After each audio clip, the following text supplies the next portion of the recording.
গতকাল আপাত দৃষ্টিতে মনে হয় ছাত্রলীগ গণহারে সাধারণ ছাত্রছাত্রীদের পিটিয়ে রক্তাক্ত করে আহত করে বিরাট অর্জন করেছে মনে হতে পারে।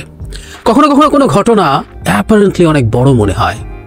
আমি প্রায় বলি, যেদিন আওয়ামী লীগ রাতের বেলা সিল মেরেছিল, মনে হচ্ছিল বাবা আমি কি অসাধারণ কৌশলে সবাইকে ছাগল বানিয়ে দিলাম, বোকা বানিয়ে দিলাম। আওয়ামী লীগ জানে না ওই দিন ওই দলটার মৃত্যু ঘটেছিল। ঠিক একইভাবে গতকাল এই সাধারণ ছাত্রছাত্রী যারা তাদের খুব ন্যায্য একটা অধিকারের জন্য, ন্যায্য একটা দাবির জন্য খুবই খুবই সাধারণ ধরনের, খুবই নিয়মতান্ত্রিক একটা আন্দোলন রাস্তায় করছে, তাদেরকে ইচ্ছে মতো ইনডিসক্রিমিনেটলি বেধড়ক পিটিয়েছে। পেটাতে পেটাতে হসপিটালে নিয়ে গেছে, হসপিটালে গিয়ে পিটিয়েছে। মনে হয় বিরাট অর্জন করে ফেলল ছাত্রলীগ এবং আওয়ামীপন্থী 2-4 জনের আস্ফালন দেখা যাচ্ছে, দেখছি আমরা। আসলে কি জিতেছে তারা? কি হচ্ছে, কি হবে, কিভাবে দেখছি আসলে আন্দোলনটাকে? আমি আমার হাইপোথেসিস, আমি মনে করি এই আক্রমণ করা ছাড়া কোনো উপায় ছিল না। আমি বেশ কয়েকদিন থেকেই বলছিলাম যে একটা ন্যারেটিভ তৈরি করার চেষ্টা করা হচ্ছে আলটিমেট ক্র্যাকডাউনের জন্য, এবং আমি বিশ্বাস করি এই আক্রমণের মাধ্যমেই আওয়ামী লীগ তার শক্তিমত্তা, একই সাথে তার দুর্বলতা, তার জীবন বেঁচে থাকা এবং তার মৃত্যুর রহস্য উন্মোচন করল। আমি সেই কথা নিয়ে আসব। তার আগে একটু যদি বলি, ধরুন বাংলাদেশ মোটামুটি একটা গণতান্ত্রিক দেশ। আমরা কিন্তু একটা মামলা করতে পারতাম এরকম, ছাত্রলীগ যে তাণ্ডব চালিয়েছে তাদের বিরুদ্ধে, এবং এই মামলায় সরাসরি আমরা জনাব ওবায়দুল কাদেরকে অন্তর্ভুক্ত করতে পারতাম।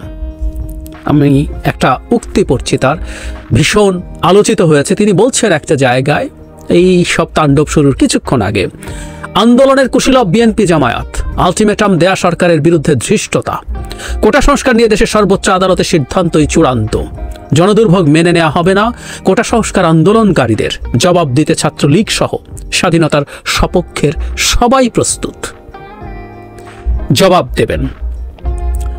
আমাদের মনে থাকার কথা, আমি এর আগে এটা নিয়ে কথা বলেছি, আমি আবারও একটু, ছাত্রলীগের সভাপতি 11 জুলাই একটা সংবাদ সম্মেলন করেছেন, ওখানে একটা লিখিত বক্তব্য পাঠ করেছেন। সেখানে কি বলেছেন?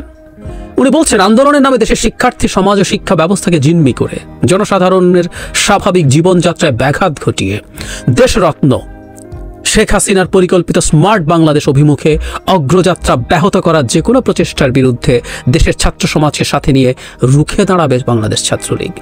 ছাত্রলীগ জবাব দেবে এবং ছাত্রলীগ রুখে দাঁড়াবে, দাঁড়িয়েছে, প্রকাশ্যে দাঁড়িয়েছে। তাদের স্লোগান দিতে দিতে, দলীয় স্লোগান দিতে দিতে মানুষকে পিটিয়েছে, পুলিশের সামনে পিটিয়েছে, সবই করেছে। মানে এই আলাপটা আমরা দীর্ঘদিন থেকে করছি। আমি সেদিনও করেছি, আজও করছি, এর মধ্যে টকশোতে গেছি, সেখানেও করেছি। আবার একটু প্রশ্নটা তুলে রাখি, যদি কোনো রকম জনদুর্ভোগ হয়, সমস্যা হয়, নিরাপত্তা ঝুঁকি তৈরি করে কোটা সংস্কার আন্দোলনকারীরা, সেটা ঠেকানোর দায়িত্ব কি ছাত্রলীগের? কে দিয়েছে ওদেরকে এই দায়িত্ব? মানে একটা অসভ্য দেশ, বা একটা দেশ বলাই ঠিক নেই, একটা মগের মুল্লুক বলেই না ছাত্রলীগ এভাবে কথা বলতে পারে। তারা রুখে দাঁড়াবে, তারা সারা দেশে এখন নাকি এভাবে রুখে দাঁড়াবে।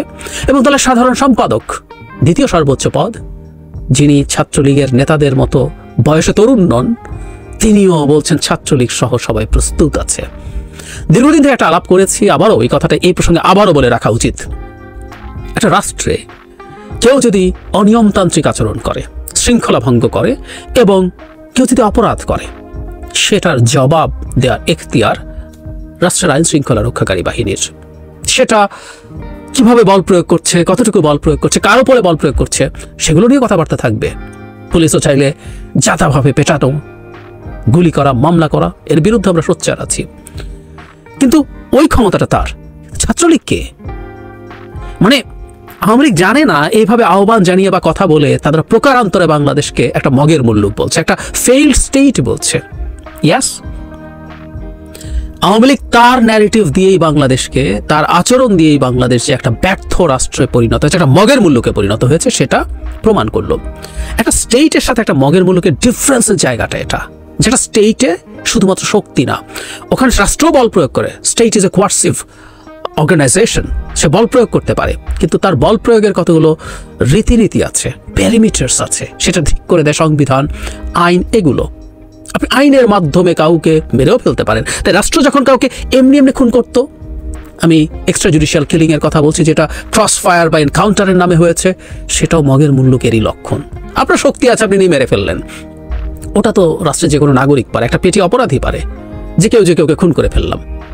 রাষ্ট্রের সক্ষমতা হচ্ছে এটা তার একটা অর্গানাইজড স্ট্রাকচার্ড বল প্রয়োগ করার সিস্টেম আছে, এবং সে কিছু রীতিনীতির মাধ্যমে এভাবেই সে রাষ্ট্র হয়ে ওঠে। আওয়ামী লীগ রাষ্ট্রটাকে ভেঙে ফেলেছে।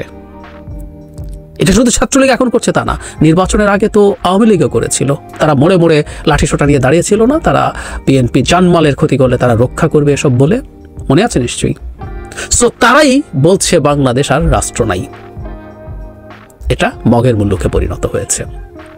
নানা রকম কথা বলছে, আমরা এগুলো কিছু বাই করি না। পুলিশের সামনে যেভাবে পিটিয়েছে, হসপিটালে ঢুকে পিটিয়েছে, এমার্জেন্সিতে বিরাট জিতে গেলাম, কি ক্ষমতা, কি তাকত দেখিয়ে দিলাম, কি হ্যাডাম দেখিয়ে দিলাম। নো নো, কেন সেটা মনে করি না, সেটা আসবো তারপর। এখন যে কথাটা বলার, সেটা শুরুর দিকে যেটা বলছিলাম, এই বল প্রয়োগ করাটা আসলে অনিবার্য ছিল, কারণ এই প্রেক্ষাপট তৈরি হচ্ছিল। আপনি ট্যাগ লাগাচ্ছিলেন রাজাকার, স্বাধীনতা বিরোধীদের প্রেতাত্মা, ইত্যাদি ইত্যাদি। আপনি এগুলো করে আসলে এখানে বিএনপি জামাত ঢুকে পড়ছে, এই যে জনাব ওবায়দুল কাদের যেটা বললেন, এগুলো করে করে করে করে আপনি আসলে এদেরকে পিটিয়ে উঠে দিয়ে দিতে চেয়েছিলেন। আমাদের একটা জিনিস মনে রাখতে হবে, 2018 সালের সাথে এবারকার কোটা আন্দোলনের একটা জায়গায় ডিফারেন্স আছে। 2018 সালে সরকার যখন দাবি মেনে নিয়েছিল, সেই সময়টা কিন্তু সামনে নির্বাচন আছে, নির্বাচনকে মাথায় রেখে, যদিও এরপর আবার ওই নিরাপদ সড়কের জন্য আর একটা ঝামেলায় সরকার পড়েছিল, ওই সরকার সমস্যাটা খুব লম্বা সময় এগিয়ে নিতে চায়নি। এখন সরকার খুব স্বস্তিতে আছে তা না, এর অনেকগুলো লক্ষণ আছে, আমি আলাদা ভিডিও করব।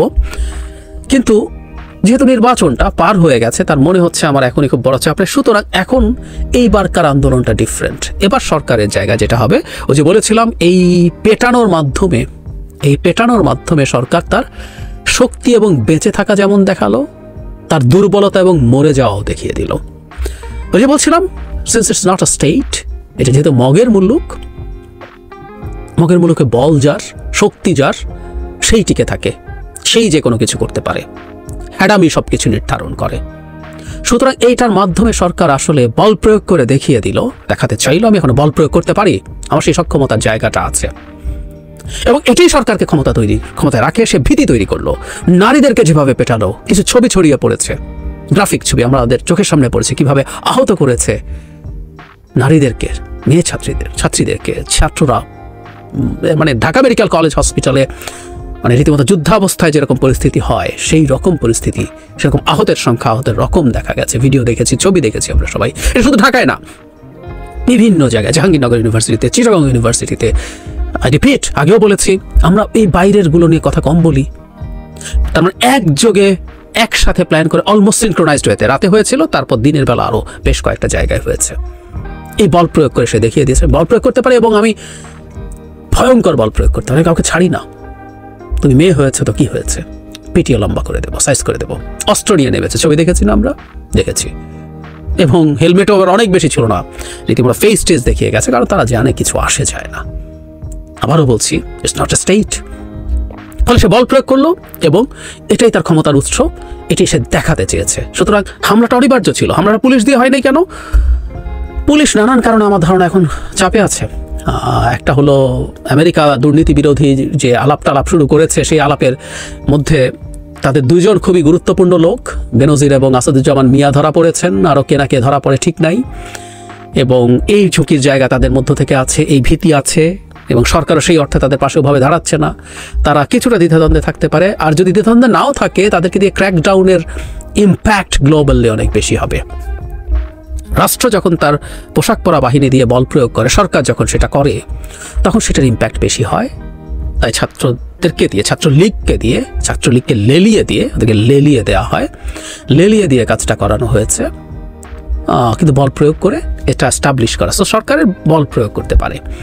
আবার পাল্টা যেভাবে এটা তার দুর্বলতা, সরকার বল প্রয়োগের মাধ্যমে ক্ষমতা টিকে আছে, এটাই তার দুর্বলতা, এটাই তার দুর্বলতার জায়গা। কারণ আপনি যখন একটা মগের মুল্লুকে পরিণত করেন একটা রাষ্ট্রকে, তখন পাল্টা বল প্রয়োগের পরিস্থিতি তৈরি হতে পারে, বা আপনার অন্তর্গত বল প্রয়োগ জড়িত দুর্বলতা তৈরি হতে পারে। আপনি আর আগের মতো বল প্রয়োগ করতে পারছেন না।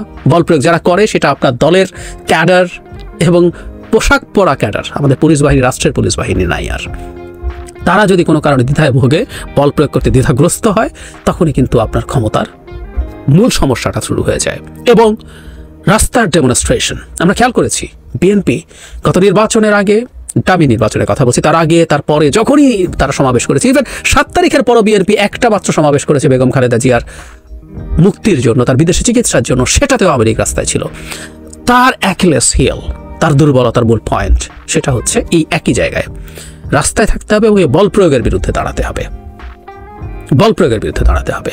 আজকে ছাত্ররা দাঁড়িয়েছে, তারা মাঠ ছেড়ে যাচ্ছে না, সেই রকম ঘোষণা অলরেডি দিয়েছে। আজই তারা বিক্ষোভ মিছিল করবে বিভিন্ন জায়গায়, তাদের অন্য কর্মসূচি আসবে। তারা এই মার খেয়ে রক্তাক্ত হয়ে এই যে মাঠে থাকা, তার বল প্রয়োগের মুখে টিকে থাকা, এটাই সরকারের দুর্বলতা তৈরি করবে, এটাই সরকারের জন্য দুর্বল পয়েন্ট। যারা বিরোধী রাজনীতি করছেন তাদের কাছেও এটাই মূল জায়গা যেখানে তাদের আসলে বুঝতে হবে। সো একই সাথে যেটা সরকারের দুর্বলতা, মানে স্ট্রেংথ, সেটাই তার দুর্বলতা।